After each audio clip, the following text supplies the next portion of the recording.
وأحسن منك لم تر قط عيني وأجمل منك لم تلد النساء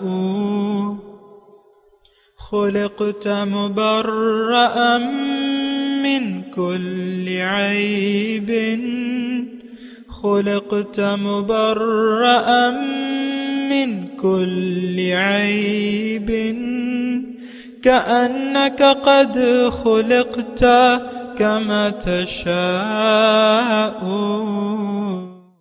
كتاب أنزلناه إليك مبارك ليدبروا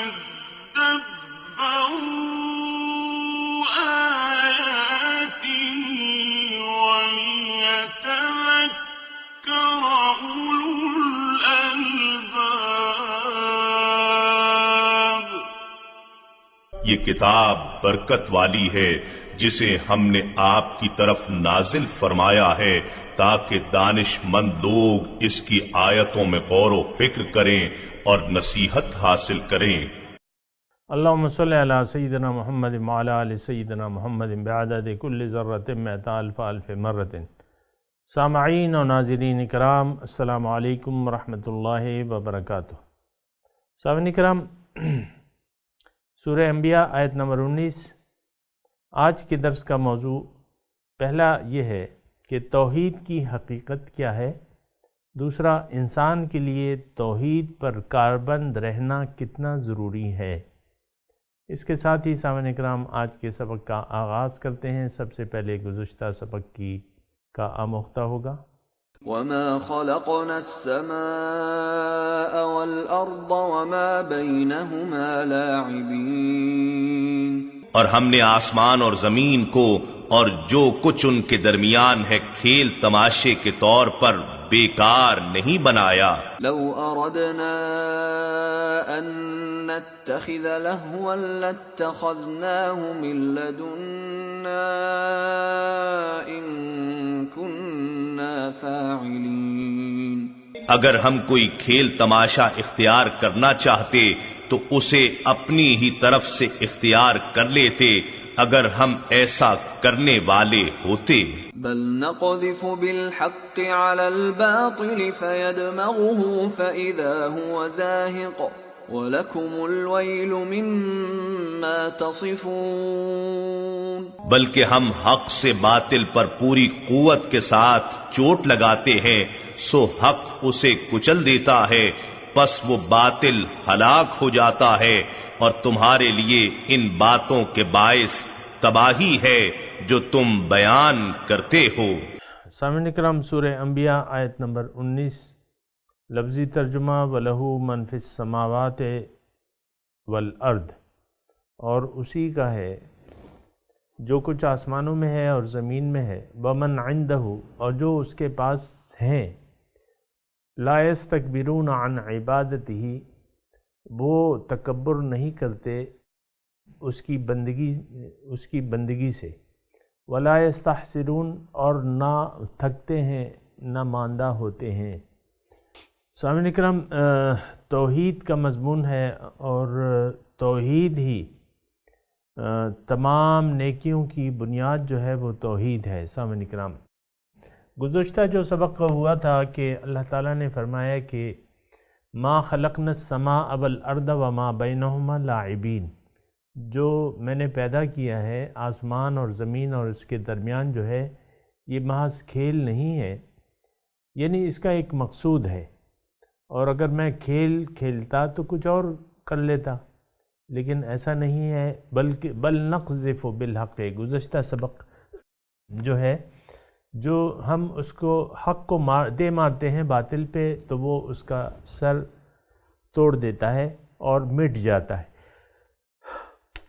اور تمہارے لیے وَلَكُمُ الْوَيْلُ مِمَّا تَصِفُونَ، اور تمہارے لیے خرابی ہے جو تم بیان کرتے ہو. سامعین اکرام، تھوڑا سا مضمون تمہید میں اس کی باندھتا ہوں، اور بات یہ ہے سامعین اکرام کہ اللہ تعالیٰ نے ہمیں یعنی انسان کو بامقصد پیدا کیا ہے، اور ہماری مقصد کی تکمیل کا راز توحید میں ہے۔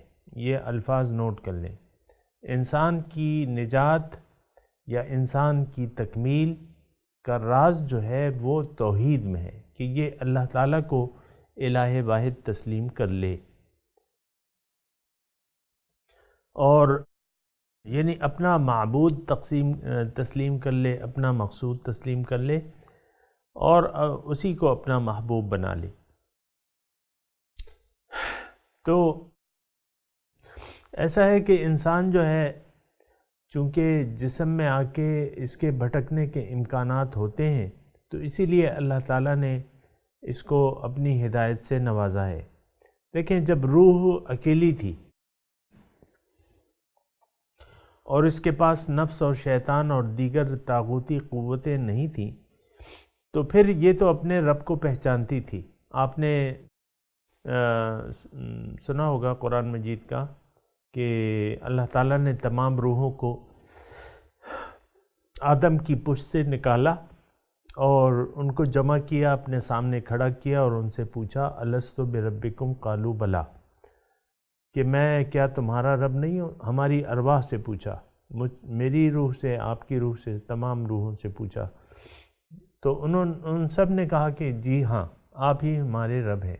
یعنی روحوں میں اس بات پہ اتفاق تھا، لیکن جب اس کو یہاں جسم مل گیا، تھوڑا سا مضمون گہرا ہے، اس کو ذرا توجہ سے سنیں اور سمجھنے کی کوشش کریں۔ جب روح جسم میں آ جاتی ہے تو اس کے پاس جو ہے یعنی طاغوتی قوتیں ہوتی ہیں۔ طاغوت یعنی اندھیرے ہو گئے، یا باطل ہو کہہ لیں اس کو آپ، اور یا آپ اس کو باطل معبود کہہ لیں،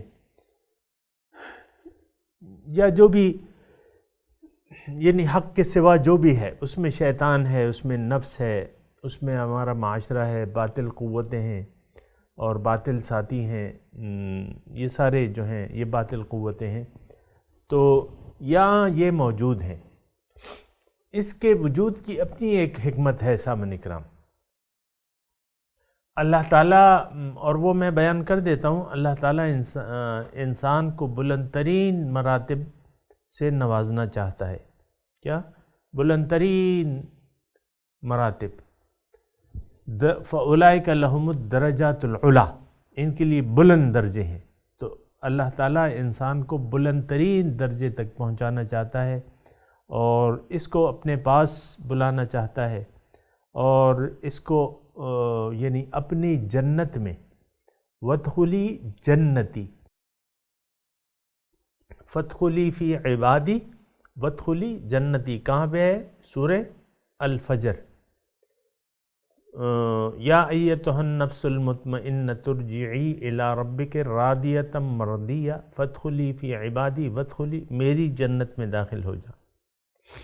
تو جنت کیا ہے؟ یہ دارالسلام ہے، اور اللہ تعالیٰ ہمیں جنت کی طرف بلاتا ہے۔ جنت کیا چیز ہے؟ میں آپ کو اختصار کے ساتھ اگر بتاؤں تو جنت جو ہے اللہ تعالیٰ سے ملاقات، اس کے دیدار، اس کے قرب کا دوسرا نام کیا ہے؟ الجنت، جنت۔ تو وہاں یہ اور نعمتیں جو ہیں وہ تو ثانوی ہیں، لیکن جو اصل نعمت ہے وہ ولدینا مزید ہے، ہمارے پاس اور بھی بہت، اس کی پھر اللہ تعالیٰ نے تفصیل بتائی ہے اشاروں میں کہ ان المتقین فی جنات و نہر فی مقعد صدق عند ملیک مقتدر، کہ متقین جو ہیں وہ جنتوں میں ہوں گے، باغات میں ہوں گے، نہریں ہوں گی، معزز بیٹھنے کی جگہ ہوگی، کہاں؟ عند ملیک مقتدر، اس مقتدر بادشاہ کے دربار میں، اس کے پاس، عند ملیک مقتدر۔ تو یہ یعنی وہ درجات اللہ تعالیٰ دینا چاہتا ہے، تو پھر اس کے لیے ضرورت ہے زور کی، طاقت کی، محنت کی، جد و جہد کی، دوڑ کی۔ یعنی دنیا میں انسان جو آیا ہے وہ اس لیے کہ یہ اللہ کو منزل بنا کے اللہ تعالیٰ کے راستے پر دوڑے. کیا دوڑے؟ فَفِرُّوا إِلَى اللَّهِ، دوڑو اللہ تعالیٰ کی طرف. دیکھیں جو سمجھدار ذہن ہے وہ سمجھ جاتے ہیں کہ بھئی مقصود تو ہمارا اللہ تعالیٰ کی ذات ہے. تو فَفِرُّوا إِلَى اللَّهِ بالکل واضح الفاظ ہیں قرآن مجید میں. بعض لوگ مجھے کہتے ہیں نا کہ یہ تم جو کہتے ہو کہ بھئی اللہ تعالیٰ مقصود ہے، تو قرآن میں کہاں پہ لکھا ہوا ہے؟ تو بھئی یہ تو جو عقل کے اندھے ہیں ان کو تو نہیں معلوم ہو سکتا، لیکن جو بینا ہیں، جو عقل مند ہیں، ان کو تو صاف پتہ ہے کہ اللہ تعالیٰ تمام پیغمبران کرام داعیان الی اللہ ہیں، اللہ تعالیٰ کی طرف دعوت دینے والے ہیں. اللہ کو اور ان کی تعلیم کا خلاصہ یہ کیا ہے؟ ان اتقوا اللہ فقال یا قوم اعبدوا اللہ واتقوہ واطیعون. ان کی دعوت کیا ہے ہر پیغمبر کی؟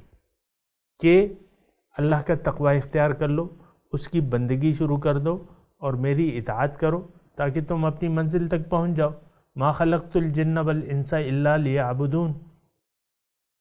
میں نے نہیں پیدا کیے انسان اور جن لیکن اس لیے کہ وہ میری عبادت کریں، بندگی کریں تاکہ وہ اپنی منزل تک پہنچ جائیں.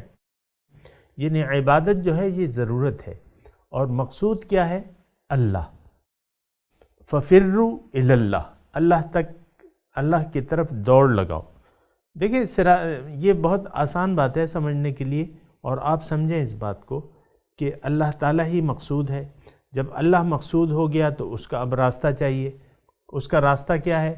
ان ھذا القرآن یہدی للتی ہی اقوم. قرآن وہ راستہ بتاتا ہے جو سب سے سیدھا ہے. اور ھذا صراط علی مستقیم، قرآن میں دوسری جگہ ہے کہ یہ میرا راستہ جو ہے یہ سیدھا مجھ تک آ پہنچتا ہے. قال ھذا صراط علی مستقیم وعلی اللہ قصد السبیل ومنہا جائر. اور اللہ ہی تک جا پہنچتا ہے سیدھا راستہ، یا اللہ تعالیٰ کے ذمے ہے اپنا راستہ بتانا. قصد السبیل ومنہا جائر، پھر باقی راستے ٹیڑھے ہیں. تو یہ میں تذکرہ کر رہا تھا کہ جو طاغوتی قوتیں ہیں، شیطانی قوتیں ہیں، اس میں بھی حکمت ہے. اللہ تعالیٰ نے ہمیں نفس دیا ہے، نفس امارہ سے نوازا ہے، شیطان جیسی نعمت دی ہے.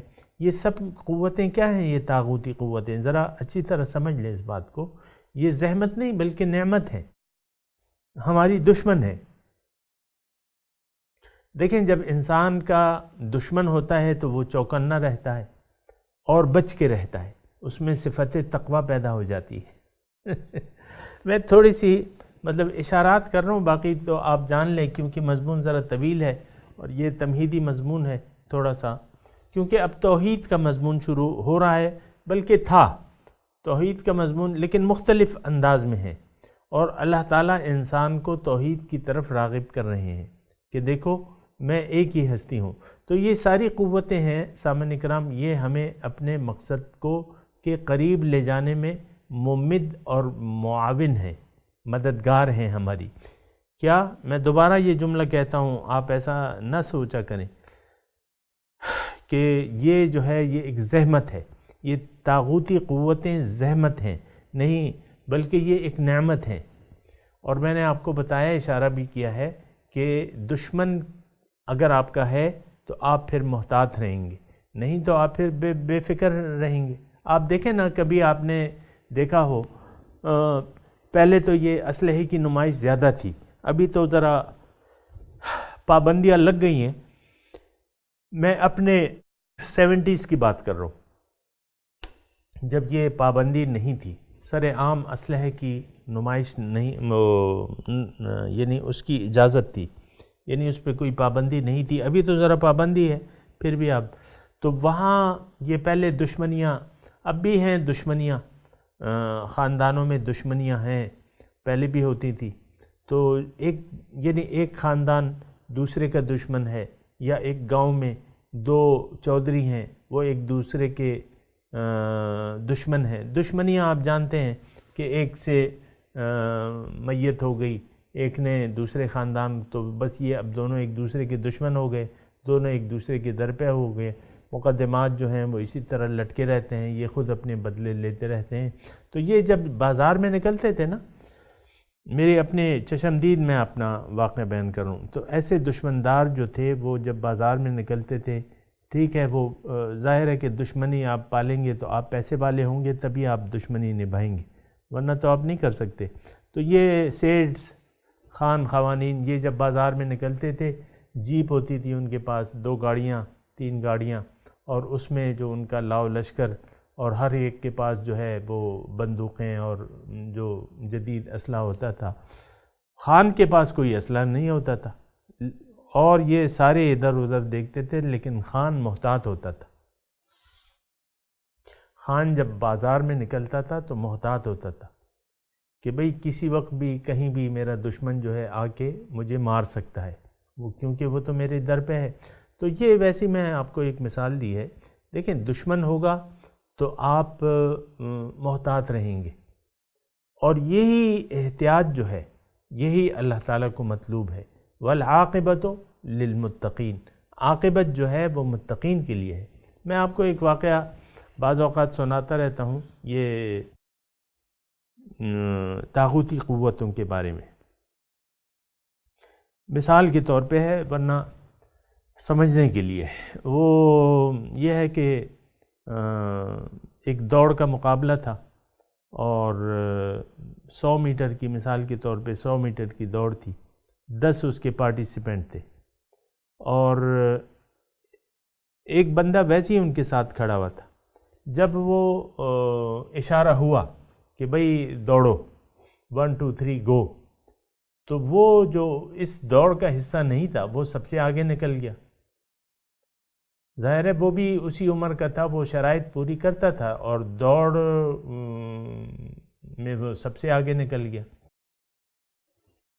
تو سب صحافی، کیمرہ مین اس کے انہوں نے اس کو وہ کر لیا، گھیر لیا، تاکہ اس کی ویڈیو بنائیں اور اپنے چینل پہ دیں۔ تو وہ اس سے پوچھا کہ بھئی یہ کیسے تم نے یہ باقی تمام لوگوں کو، تم تو اس مقابلے کا حصہ نہیں تھے لیکن جیت تو تم گئے، یہ کیا ہوا؟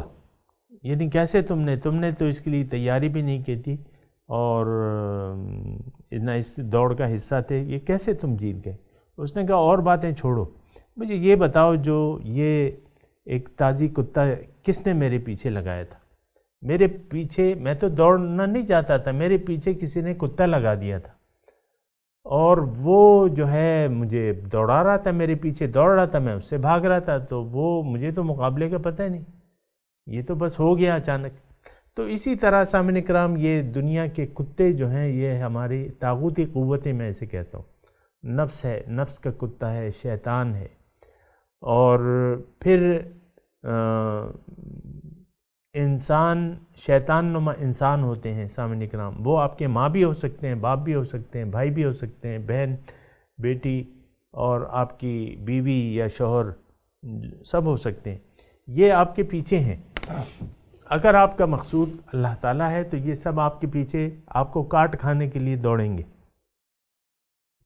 کون؟ نفس ہے، شیطان ہے، پھر یہ ساری طاغوتی قوتیں ہیں۔ تو یہ آپ کے لیے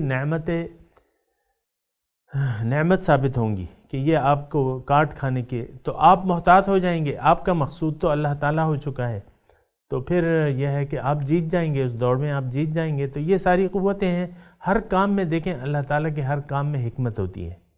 یہ الگ بات ہے کہ ہم اس پہ سوچ و بچار نہیں کرتے، اور اس بہرحال توحید کا مضمون ہے سامعین کرام، اور توحید جو ہے، میں نے آپ کو اس تمہید کے آغاز میں بتایا کہ اللہ تعالیٰ نے توحید کو ہماری کامیابی کا راز توحید میں رکھ دیا ہے۔ توحید کیا ہے؟ توحید یہ ہے کہ آپ اللہ تعالیٰ کو الہ واحد تسلیم کر لیں، لا الہ الا اللہ۔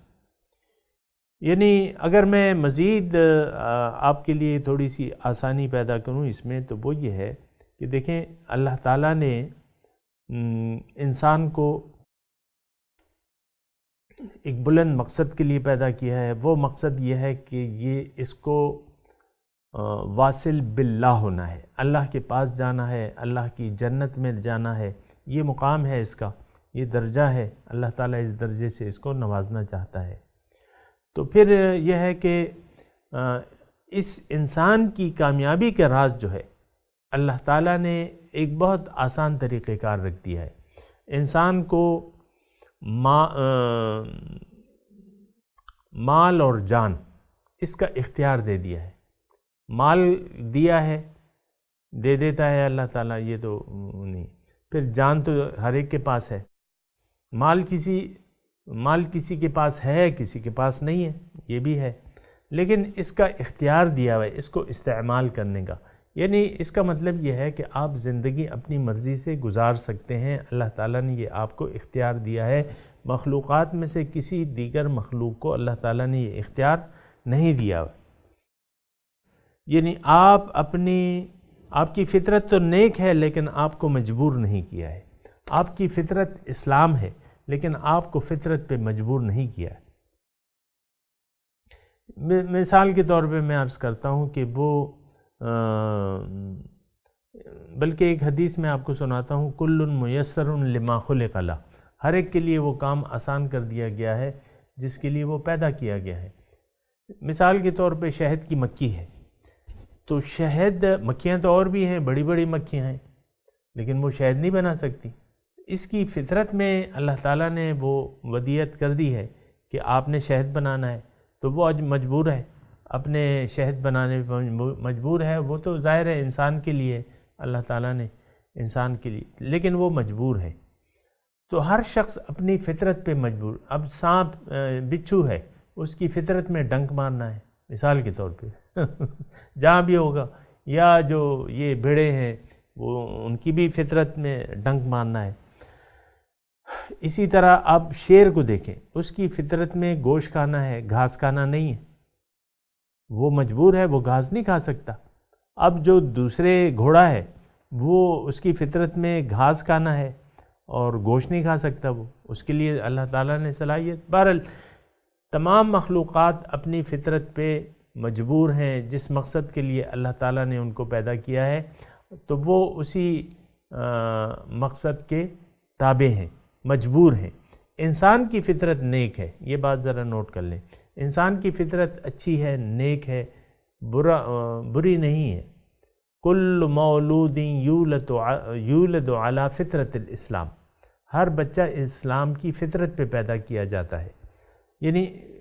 یعنی اچھائی جو ہے وہ ہماری فطرت میں ہے، لیکن ہمیں مجبور نہیں کیا گیا، ہمیں اس کے ساتھ دیگر قوتیں بھی دی گئی ہیں۔ مثال کے طور پہ نفس ہے، نفس امارہ ہے، یعنی انسان جب با اختیار محدود حد تک اس کو اختیار دیا گیا ہے، اور اختیار کیا ہے؟ زندگی آپ اپنی مرضی سے گزار سکتے ہیں، لیکن اللہ تعالیٰ نے انسان کی کامیابی کا راز اس میں رکھ دیا ہے کہ یہ اپنی مرضی زندگی نہ جیے، بلکہ یہ اللہ کی مرضی سے جیے۔ یعنی اللہ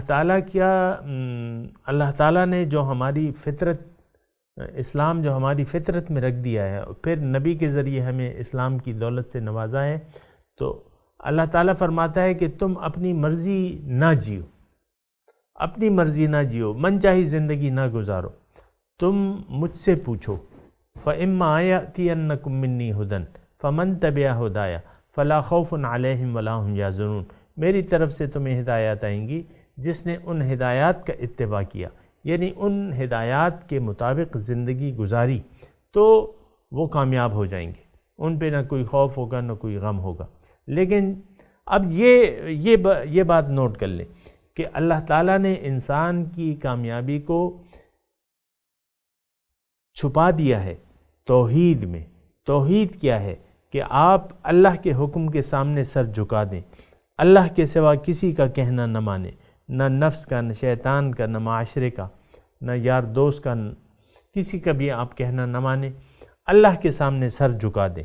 بلا من اسلم وجہہ للہ وہو محسن فلہ اجرہ عند ربہ ولا خوف علیہم ولا ہم یحزنون، جس نے بھی اپنا سر جھکا دیا اللہ تعالیٰ کے سامنے، یعنی اللہ کے حکم کے سامنے، اور اس میں یہ مخلص بھی ہے، اس کے لیے اجر ہے۔ نہ کوئی خوف ہوگا نہ کوئی غم ہوگا۔ تو اللہ تعالیٰ نے اب توحید کا معنی اچھی طرح سمجھ لیں۔ توحید یہ ہے کہ آپ اللہ تعالیٰ کو معبود برحق مان لیں، اللہ تعالیٰ کو الہ واحد تسلیم کر لیں۔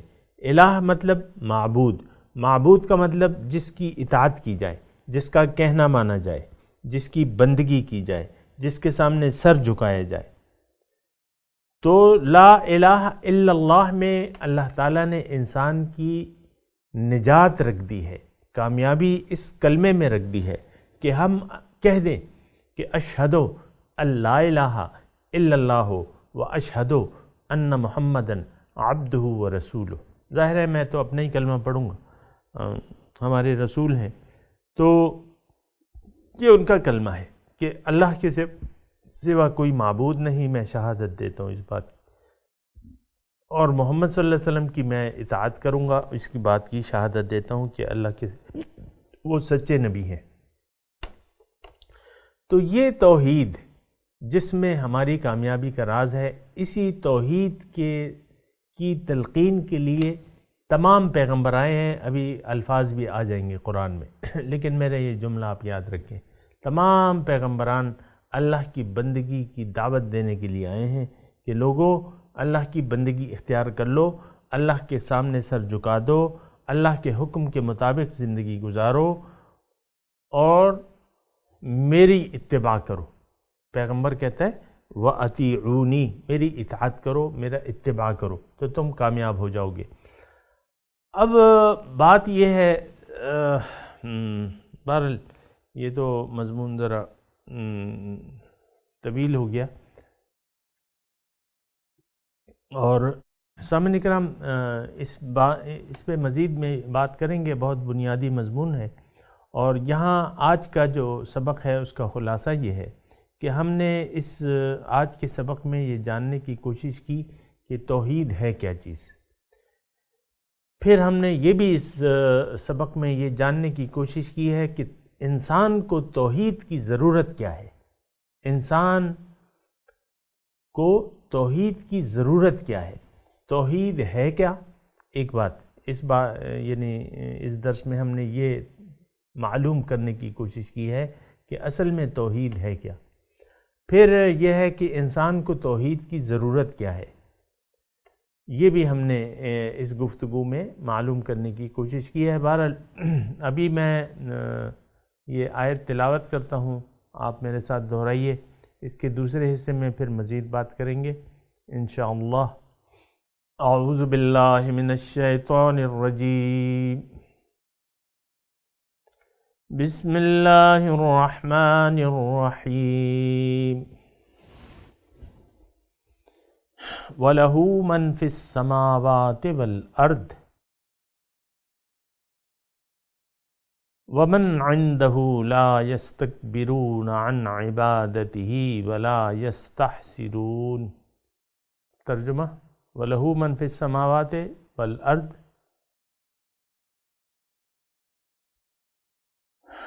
اسی کا ہے جو کچھ آسمانوں اور زمین میں ہے، وَمَنْ عِندَهُ،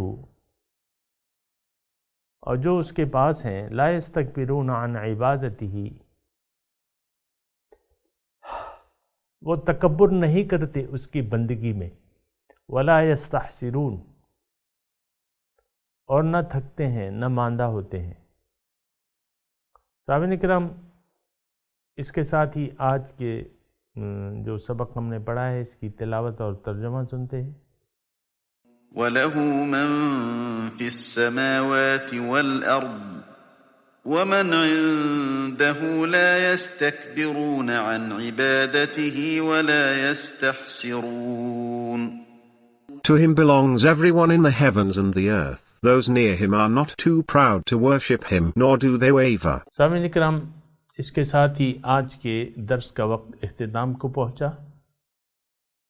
اگلے درس میں انشاءاللہ ملاقات ہوگی۔ وآخر دعوانا ان الحمد للہ رب العالمین، والسلام علیکم ورحمۃ اللہ وبرکاتہ۔